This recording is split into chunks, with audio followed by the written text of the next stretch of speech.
takut ke? Tiba-tiba pandangan Uyat kelam. Itulah pertama kali dia pengsan. Esok paginya Uyat sedar dia dah ada dalam bilik. Mungkin ayah angkat naik atas lepas dia balik semalam. Masa sarapan pagi tu Pak Man pun ada sekali. Uyat kenal Pak Man ni. Dia rakan seperguruan ayah. Banyak kali juga datang ziarah ayah dekat kampung. Ayah bertanya,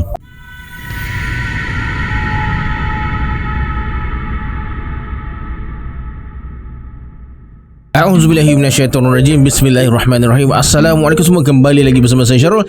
Terima kasih sebab dah klik video ni. Semoga yang menonton video ni ditambahkan rezeki dan dipermudahkan urusan dunia dan akhirat. Alright, hari ni saya akan sambung kisah Uyat Melissa part 2. Yang mana belum tengok part 1, pergi tengok dulu. Takut nanti tak faham pula cerita ni nanti. Jangan lupa like, subscribe dan komen dalam video ni pada nak join grup Telegram saya. Saya letakkan link dekat bawah. Macam biasa sebelum saya mulakan, jom kita baca selawat dulu. Sallallahu Rabbuna على النور المبين أحمد المصطفى سيد المرسلين صلى الله ربنا على النور المبين أحمد المصطفى سيد المرسلين صلى الله ربنا على النور المبين أحمد المصطفى سيد المرسلين. Tanpa buang masa lagi, jom let's jump to Rabak Seram.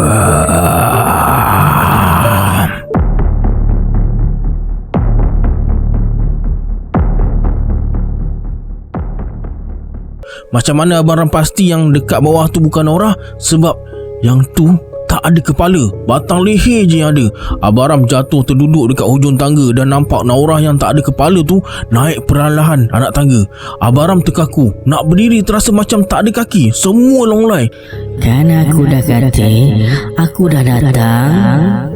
Abang Ram dengar suara dia sebiji macam suara Nora. Tiba-tiba kepala Abang Ram pening. Persekitaran dia nampak kelam. Lepas tu dia tak ingat apa-apa dah. Sedar-sedar je dah subuh. Dah kenapa abang tidur dekat tangga ni? Tanya Nora. Pelik tengok Abang Ram terbaring dekat ujung tangga. Kenapa bau hancing ni? Sampai terkencing Abang Ram kena malam tu. Telefon ayah suruh datang rumah kita. Abang Ram suruh Nora telefon ayah. Masa tu juga baru sekali dah kena menggelabah. Anak bini dia kena dalam sebulan dah. Dia tak buat apa-apa, buat acuh tak acuh je. Terkebil-kebil Uyat dengar cerita Kak Long dengan abang ipar dia tu. Ayah tarik nafas dalam. Berat bunyinya. Sebelum ni tengok orang sekeliling je yang kena. Kali ni keluarga mereka yang alami. Kak Long bersuara. Benda apa sebenarnya ayah? Benda ada orang hantar ni. Kamu ada bermusuh dengan sesiapa ke? Tak ada pula ayah. Saya sewa rumah ni dari zaman saya bujang lagi. Tak ada pula bergaduh dengan jiran. Saya bukan ada ramai kawan. Musuh pun jauh sekali. Naurah lagilah, memang dekat rumah je. Ke ada orang yang dengki kamu buka bengkel sendiri?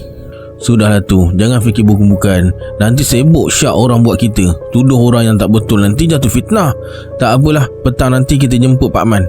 Dia mahir dalam hal ni. Lah, ayah bukan pandai ke buat benda-benda ni?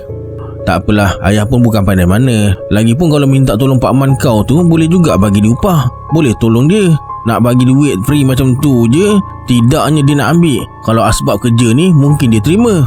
Seperti yang dirancang, petang tu lepas Zuhur, ayah bertolak pergi ke rumah Pak Man dengan Abang Ram. Tinggallah Uyat, Mak dan Kak Long dekat rumah. Melissa dan Medina, Abang Ram dah hantar ke rumah maknya. Ayah dah pesan awal-awal, dalam 2 hari ni biar anak buah dia tidur sana. Ayah kata Melissa dan Medina tak ada apa-apa sebenarnya. Cuma benda tu gunakan anak buah Uyat tu untuk ganggu Abang Ram dan Kak Long. Mulanya Uyat nak ikut ayah pergi jemput Pak Man, tapi bila difikirkan lagi bosan terperap dalam kereta, dia tak jadi ikut. Puas tidur, Uyat tengok TV. Sehari dekat rumah Kak Long dia ni macam setahun. Kalau dekat rumah sendiri, dia tak lain sangat TV, sibuk main. Kemudian Kak Long ajak Uyat temankan dia tolong jiran angkat barang.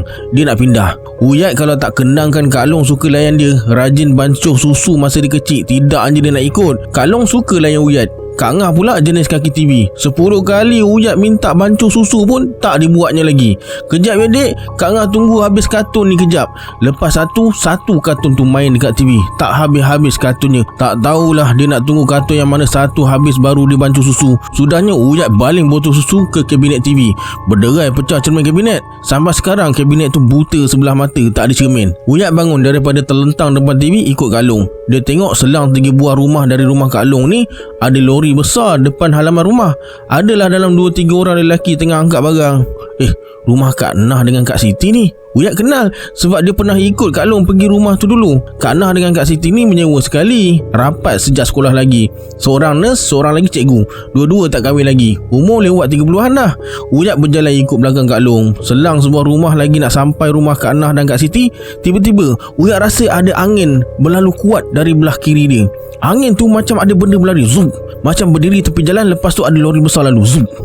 Macam itulah anginnya. Bulu roma Uyat terus meremang. Seram sejuk satu badan. Uyat pandang kiri. Seberang jalan ni rumah jiran baru Kak Long. Tak sampai setahun lagi lah dia duduk sini. Seingat Uyat nama dia Kak Yus. Kadang-kadang masa Uyat datang ziarah Kak Long, Uyat selalu dengar suara Kak Yus memekik marah suami dia. "Oi bodoh, aku suruh kau masak nasi, dah masak ke belum? Jantan sial, kau dah basuh ke lantai depan tu?" Kata-kata makian tu macam makanan laki dia je hari-hari. Uyat pun tak dengar laki dia membalas apa-apa. Takut bini lah kot. Selalunya Uyat dengar suara je. Tapi hari ni dia nampak tuannya. Kurus, rendah, rambut pendek kerinting, muka macam nak telan orang. Masa Uyat berkalih tu, Uyat nampak muka Kak Yus tersenyum sinis pandang tepat ke rumah Kak Nah. Dia nampak Uyat pandang dia. Cepat-cepat Kak Yus masuk ke dalam rumah. "Dah kenapa senyum dari jauh? Marilah tolong angkat barang sekali. Kak Siti banyak lagi ke barangnya?" tegur Kak Long. "Oh Naura, tak banyak dah, tinggal sikit ni," kata Kak Siti sambil angkat kotak naik ke atas lori. Uyat jenguk dalam rumah. Nampak Kak Nah tengah sibuk kemas barang dekat dapur. Tak tanya banyak, Uyat tolong angkat sekali yang mana dia boleh angkat lah. Tak banyak sangat dah barangnya pun. Seingat Uyat, rumah ni dulu penuh dengan pasu bunga. Kak Nah suka tanam bunga. Segala jenis bunga ada. Sempatlah juga Uyat curi-curi petik masa datang rumah Kak Long. Tapi sekarang Uyat tengok semua pokok bunga dia habis mati. Dalam pasu semua tinggal tanah kering. Pasu tu semua dikumpulkan di satu sudut halaman rumah. "Kak Siti, pasu ni semua nak angkat ke?" tanya Uyat. "Tak tahulah Kak Nah kau. Dia je yang rajin menanam ni." "Angkatlah Uyat. Mungkin Kak Nah nak menanam pula dekat ruang baru ni," kata Kak Siti. Uyat duduk bertinggung depan pasu-pasu yang dah diimpunkan dekat hujung halaman rumah. Banyak jugalah. Boleh terberak kalau angkat seorang-seorang. Ada dalam 20 biji pasu. Macam-macam saiz ada. Entah kenapa dalam banyak-banyak pasu tu, Uyat capai pasu yang berada dekat ujung sekali. Padahal boleh je capai pasu yang dekat depan dulu. Pasu tu besar macam cebok air. Tinggi botol mineral kecil. Uyat angkat pasu tu, lepas tu dia terus letakkan balik atas lantai. Uyat terkejut. Tiba-tiba badan dia terasa macam kena renjatan elektrik masa pegang pasu tu. Tangan masih pegang, melekat di birai pasu tu. Dalamnya hanya tanah kering separuh pasu. Ada pokok kecil yang dah kering. Tak pasti pokok apa. Uyat masih duduk bertinggung. Nak bangun dan nak lepaskan tangan dari pegang pasu tu, tak boleh. Badan Uyat terasa berat. Macam ada orang tekan bahu dia, nak halang dia daripada berdiri. Persekitaran Uyat tiba-tiba jadi sunyi. Tak ada satu suara pun dekat sekeliling dia dan tak nampak sesiapa pun dekat situ. Uyat mula panik. Nak menjerit, tapi mulut tak boleh nak buka langsung. Nak gerakkan kepala pun tak boleh. Uyat masih duduk bertinggung, pegang pasu tu. Tiba-tiba hidung Uyat terhidu satu bau yang paling busuk pernah Uyat bau dalam hidup dia. Bau ni macam bau bangkai bercampur dengan bau hanyir darah. Menyengat, terasa lekat dekat hujung hidung dan anak tekak. Uyat yang dari tadi keras bertinggung depan pasu, ternampak ada sesuatu di sebalik tingkap naku rumah. Dia nampak jelas sebab tingkap tu tak berlangsir. Di sebalik tingkap tu ada satu tubuh. Air mata Uyat mula keluar. Dia menangis tapi tak bersuara. Nak pejam mata pun tak boleh masa tu. Berhuhu je lah sambil tengok benda tu di sebalik tingkap. Tubuh benda tu macam manusia tapi bentuk muka dia panjang macam kuda. Mata, hidung, mulut semua macam anjing. Kulit dia hitam pekat. Dia menyeringai perlahan-lahan tengok Uyat yang dah sebab tahan nafas. Seringai dia tu datang sekali pakej ailio dia pekat warna kelabu meleleh dia keluar dari celah-celah gigi tajam halus macam pencungkil gigi tu. Banyak gigi dia, panjang pula tu. Uyat masih duduk bertinggung dekat situ. Terketar-ketar kaki cuba nak bangun. Ayat yang ayah ajar, surah yang dia hafal semua hilang entah ke mana. Lagu yang tak berguna je tengah bermain dalam otak dia tu. Nak azan pun tak ingat. Tak, Uyat rasa ada orang tepuk bahu dia. Nak toleh belakang tak boleh. "Adik, Cepatlah angkat. Dah kenapa termenungnya, kata Kak Long. Kak Long yang tepuk bahu dia rupanya. Tepukan Kak Long itulah yang menyebabkan Uyat terduduk dan dapat kawal badan dia semula. Rasa lama dia bertinggung hadap benda tu tadi. Lembik kaki. Uyat pandang kiri kanan, semua normal. Benda tu pun dah tak ada dekat tingkap. Dah kenapa berpeluh ni? Tak sihat ke? Soalan Long. Uyat masih terkebil-kebil. Cuba proses kejadian tadi. Nak bagi tahu sekarang macam takut. Benda tu mesti ada dekat-dekat sini je. Kalau cerita masa ni juga mesti benda tu dengar. Macam mengumpat depan muka dia pula. Nanti tak pasal-pasal benda tu ikut balik rumah Kak Long. Yang ada dekat rumah tu pun tak selesai lagi. Takkan nak tambah yang baru ni? Naurah, tak payah pegang basuh tu. Nak sedekah dekat orang basuh-basuh tu semua. Uyat dengar Kak Nah jerit dari jauh. Tergopoh gapah dia berlari ke arah Uyat dan Kak Long. Tak payah Naurah, basuh ni Kak Nah sengaja tinggal. Kejap lagi ada ustaz datang nak ambil. Tak nak bagi kat situ kau tahu. Kak Nah separuh berbisik pada Kak Long. Lah, takkan pasu pun nak tunggu ustaz angkut? Lantaklah, malah nak fikir kena tadi pun tak hilang seriau lagi. Uyat cuba juga bertahan, sambung tolong angkat barang, tapi badan dia terasa lemah sangat, macam tenaga dah hilang. Lepas tu Uyat bagi tahu Kak Long dia nak balik rumah, memandangkan barang pun dah tak banyak lagi. 10 minit kemudian Kak Long pun balik. Kak Nah pun ada sekali datang nak bertegur sapa dengan mak dia. Duduklah Kak Nah, Naurah buat air. Tak payahlah Naurah, sekejap je ni, sementara tunggu Kak Siti kau kemas barang dia. Kenapa Nah dengan Siti nak pindah? Tak tahan dah saya ni makcik, selalu kena ganggu. Ganggu? Kata Kak Nah, ada orang hantar benda dekat rumah dia. Ustaz kata ada orang marah Kak Nah sebab kacau suami dia. Padahal Kak Nah ni habis masa dengan kerja je. Bila masa nak pergi goda lelaki orang pun, dia pun tak tahu. Kak Nah ni cantik sebenarnya, kulit pun putih mulus. Tak nampak macam umur lewat 30-an. Bercakap pun sopan je, lemah lembut sangat orangnya. Kalau tengok dari gayanya, tak mungkinlah Kak Nah kacau suami orang, sebab dia memang jenis gila kerja. Jarang ada rumah. Sebab tu juga sampai sekarang dia tak kahwin. Kata Kak Nah lagi, dia suruh Naurah hati-hati dengan Kak Yus tu. Bukan nak menuduh, tapi Kak Nah rasa benda yang ada dekat rumah dia tu Kak Yus yang hantar. Ustaz pun ada kata yang buat ni orang dalam kawasan ni juga. Tapi Kak Nah tak bagi tahu Kak Siti. Tak nak dia risau. Lagipun dia jarang kena ganggu. Kak Nah je yang selalu kena. Mungkin memang dia tuju pada Kak Nah lah kot. Uyat tengok muka Kak Long berubah. Kak Nah tak tahu apa yang berlaku dalam rumah Kak Long, sebab Kak Long memang tak cerita pada orang luar. Uyat rasa Kak Long pun syak. Benda yang jadi dalam rumah ni disebabkan perempuan tu. Kak Nah cerita dia pernah pergi kawasan rumah yang Kak Yus menyewa dulu. Nak korek cerita pasal Kak Yus ni lah. Bekas jiran Kak Yus bagi tahu yang Kak Yus ni memang kaki bomoh, memang terbiasa dengan benda-benda ni semua. Ulang alik ke Thailand ambil barang untuk kerja syirik dia tu perkara biasa. Ada juga jiran dia terkena dengan buatan Kak Yus tu. Orang syak laki dia tu terkena ilmu penunduk, sebab tu jadi lurus bendul. Kena ketuk, kena maki dengan Kak Yus pun masih terima. Jenis cemburu satu hal lagi. Kalau laki dia tu handsome lain lah. Ini muka macam tapai pulut kena hempah dekat lantai. Ada hati fikir orang gilakan laki dia. Teruk ke Nah tu kena Long? Tanya mak sambil perhati Kak Nah berlalu tinggal ke rumah. Kata Kak Long teruk juga. Badan Kak Nah sampai kurus cengkung tinggal tulang. Dah 3 bulan rasanya. Ada juga dia bercerita pada Kak Long, nampak macam-macam dekat rumah dia tu lah. Balik rumahnya badan sakit dan berbisa. Kalau dekat tempat kerja tak ada apa pula. Kak Nah sampai shift kerja dia habis pun sanggup tumpang duduk dekat wad, tak nak balik rumah. Asal balik rumah je meracau. Ustaz yang Kak Nah panggil tu kata ada orang tanam atau tabur benda dalam pasu bunga rumah dia, tapi tak pasti pasu mana. Tu pasal semua pasu dia tak angkut pergi rumah baru tu. Banyak kali Kak Nah nampak benda pelik-pelik dalam rumah dia tu. Tapi benda yang paling kerap Kak Nah nampak, lembaga yang bentuk muka macam kuda tapi rupa macam anjing. Bila dengar kata-kata Kak Long tu, Uyat terus telan air liur. Nak cerita apa yang dia nampak. Percaya ke tak nanti mak dengan Kak Long ni? Nanti kata imajinasi dia je. Kata Kak Long lagi, dia rasa benda yang dalam rumah ni pun kerja Kak Yus tu juga. Sebab dah 3 malam Kak Long mimpi Kak Yus datang berdiri depan rumah dia ni sambil baca sesuatu. Takkanlah tak ada angin, tak ada ribut dia mimpi macam tu kan? Tak usah fikir bukan-bukanlah. Jangan tuduh sebarangan, tak baik. Lama betul ayah kamu ni. Dah dekat isyak belum balik lagi. Rumah Osman tu bukannya jauh mana. Ke melencong ke lain dulu ni? Mak membebel sambil tolong Kak Long lipat kain depan TV. Lepas kejadian Kak Long nampak lembaga dalam bilik pakaian tu. Terus Kak Long tak guna bilik tu. Bila suami dia tanya, Kak Long kata bilik tu panas, kipas perlahan sangat. Masa tu Abang Ram tak kena lagi. Kak Long malas nak cerita panjang. Kalau cerita pun bukan dia percaya. Tapi tu dululah. Dah nampak Naurah tak ada kepala tu, baru dia percaya kan. Jam dah pukul 11 malam. Ayah dan Abang Ram masih belum balik lagi. Dari tadi menunggu dekat ruang tamu. Kak Long minta diri naik ke atas. Nak tidur katanya. Adik, mak nak ikut Kak Long tidur. Tak nak tidur lagi ke? Soal mak. Uyat kalau datang rumah Kak Long ni jarang sangat tidur dekat atas. Dia suka tidur dekat bawah. Boleh tengok TV. Mak naiklah dulu. Dia nak tengok TV kejap katanya. Uyat tak sedar masa bila dia tidur. Uyat terjaga pun sebab dia terasa ada orang hembus telinga dia. Disebabkan kejadian inilah sampai besar Uyat tidur tutup telinga. Uyat buka mata. Pelik, siapa pula main hembus telinga ni? Disebabkan badan terlampau penat ditambah dengan mengantuknya lagi, dia tak fikir bukan-bukan. Angin kipas lah kot. Uyat tengok jam, dah pukul 2 pagi. Lama dah dia tidur ni. Lampu dapur menyala tapi ruang tamu dah gelap. TV pun dah tak menyala lagi. Mungkin ada orang tutup masa Uyat tidur tadi. Ayah dah balik ke? Takkanlah tak dengar ayah balik. Pintu masuk sebelah ni je.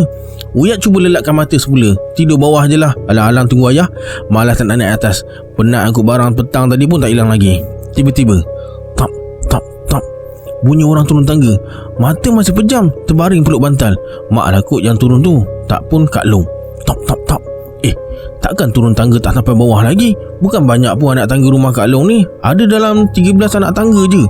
Tap, tap, tap, tap, tap. Uyat cuba kira bunyi tapak kaki tu sambil mata terpejam. Dah lebih 20 kali.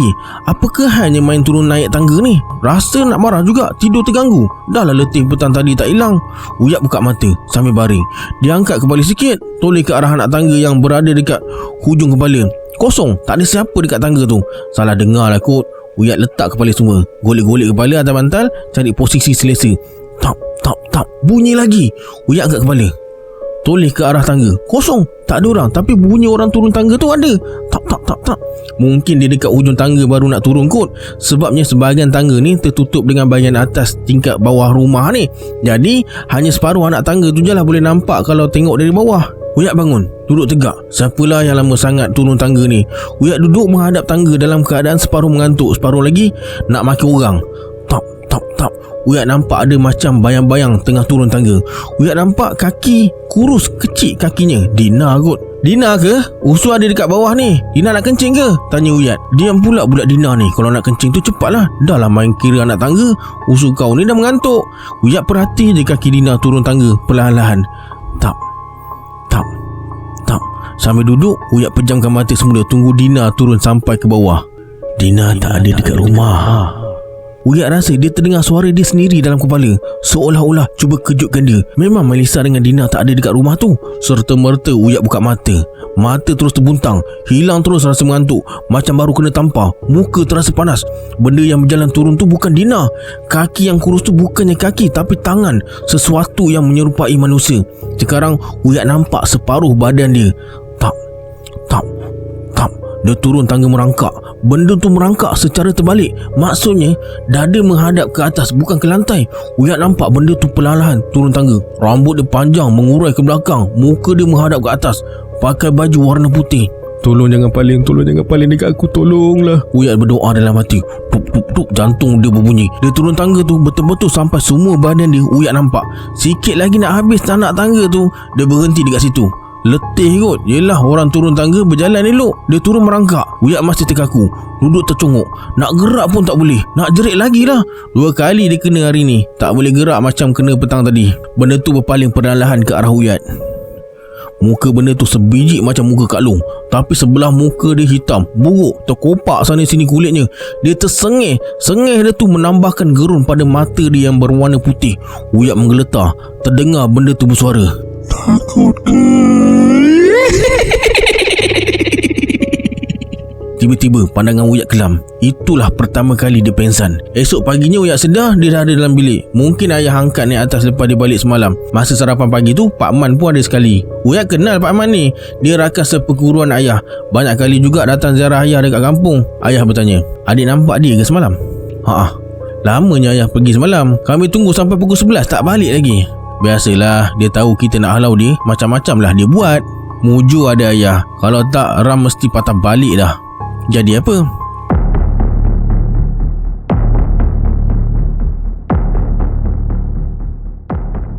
Betul dah kan jalan ni ayah?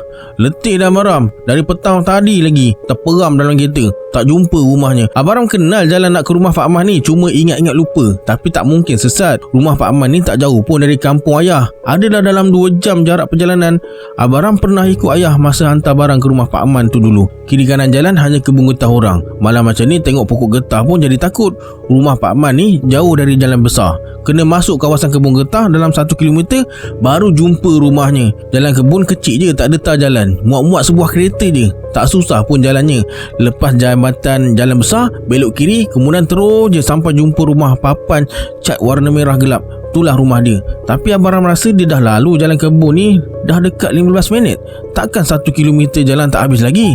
Takkanlah jalan kebun getah ni bertambah panjang? Ayah masih tak jawab soalan Abang Ram tadi. Dia diam je sambil matanya tertumpu ke bahagian bonet kereta.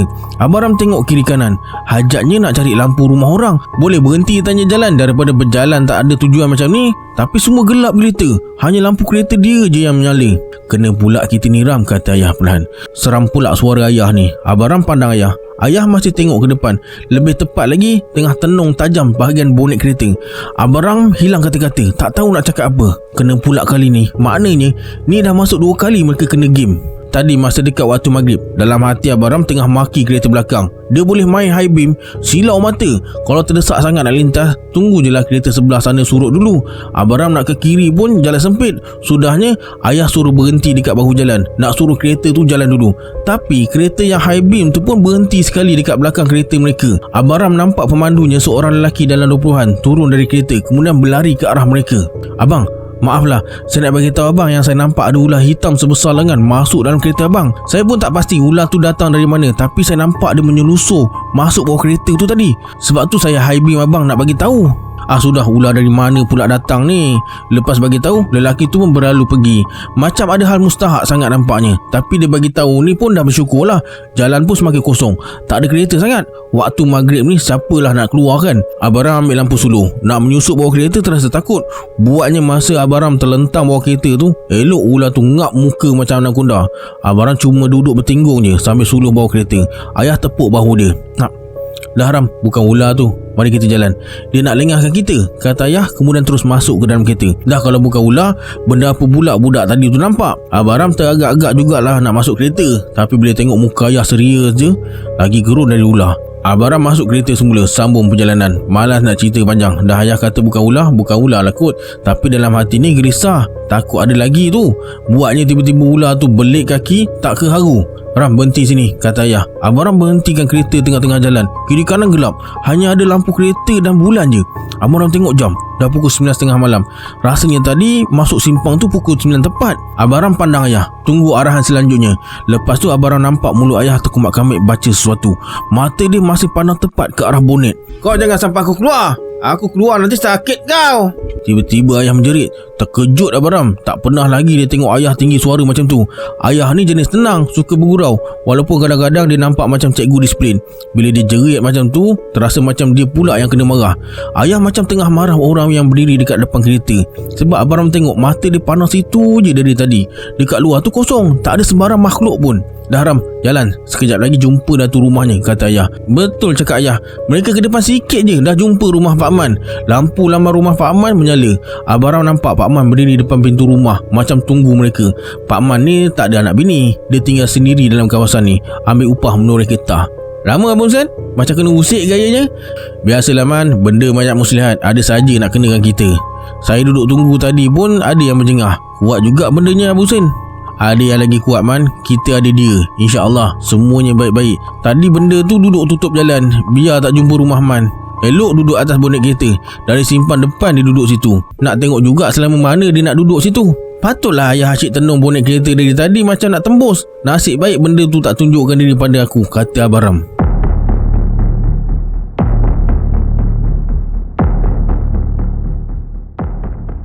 Ram, pergi ambil daun limau purut belakang rumah tu dengan tangkai dia sekali.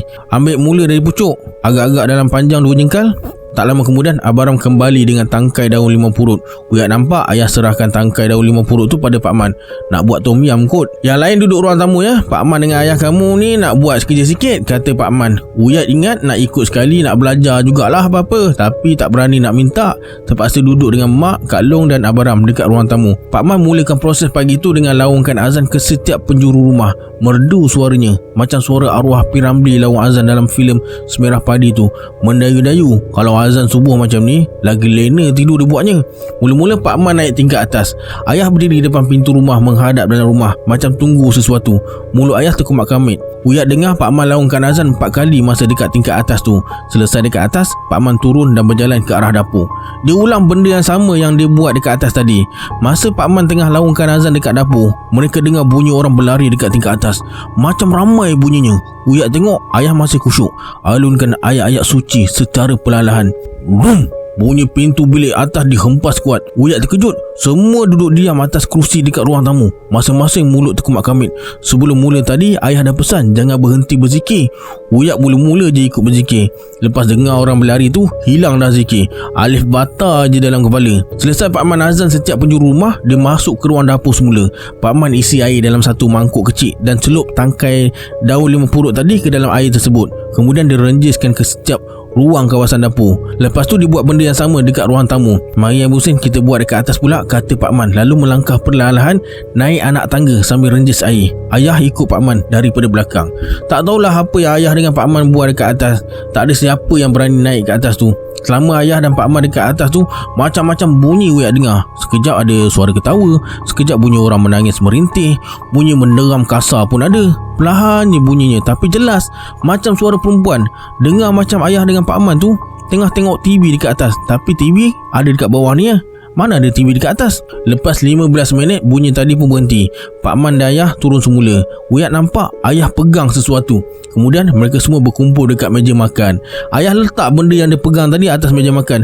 Satu bungkusan kecil. Saiz dan ikatan lebih kurang macam sup bunjut yang mak-mak guna masak sup tu. Tapi yang pasti itu bukan sup bunjut.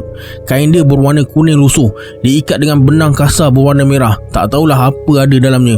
Kata ayah, biar dia dengan Pak Man je yang tahu siapa hantar benda ni. Dia nak buat Naurah dan Abang Ram ni sekeluarga bergaduh sesama sendiri. Dia benci jiran tetangga. Dia nak buat mereka berdua ni pindah keluar dari rumah ni. Katanya dia tak suka tengok kamu hidup bermesra dengan jiran-jiran. Dia tak suka tengok kamu peramah, tambah Pak Man sambil pandang Kak Long. Kata ayah, benda ni dia letak dalam kasut Naurah.